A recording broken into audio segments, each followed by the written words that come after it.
ગુજરાતમાં દારૂબંધી વચ્ચે મહેસાણાના ખેરાલુ તાલુકાના પાંછા ગામે એક એવો નિર્ણય લીધો છે જેની ચર્ચા આખા રાજ્યમાં થઈ રહી છે। ગામના યુવાધનને બરબાદ થતું અટકાવવા અને ગામને વ્યસનમુક્ત કરવા માટે ગ્રામસભામાં એક અનોખો અને કડક ઠરાવ પસાર કરવામાં આવ્યો છે। ઠરાવ મુજબ જો ગામનો કોઈપણ વ્યક્તિ દારૂ પીધેલી હાલતમાં પકડાશે તો તેને સબક શીખવવા માટે ગામની બહાર ખાસ તૈયાર કરવામાં આવેલા પાંજરામાં પૂરી દેવામાં આવશે। દારૂ પીનારા વ્યક્તિને 12 કલાક સુધી આ પાંજરામાં કેદ રાખવામાં આવશે અને નશો ઉતર્યા બાદ તેને સીધો પોલીસ હવાલે કરવામાં આવશે। ગામના આગેવાનોને આશા છે કે આ પ્રકારની સામાજિક સજાના ડરથી યુવાનો દારૂની લત છૂટશે।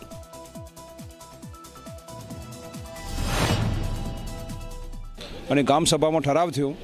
ગામની અંદર દેખરેખ સમિતિ બનાવી જેમાં 15 સભ્યો છે એમને જવાબદારી આપી અને જે કંઈ ગામમાં દારૂ બનાવતા હોય અને દારૂ પીતા હોય અને ખુલ્લેઆમ ઘૂમતા હોય એમના માટે એક લોખંડનું પાંજરું બનાવ્યું અને 12 કલાક માટે પાંજરામાં પૂરી રાખવા અને ત્યારબાદ પોલીસને સુપ્રત કરવા એવો ગામનો એક ઠરાવ કરવામાં આવ્યો છે।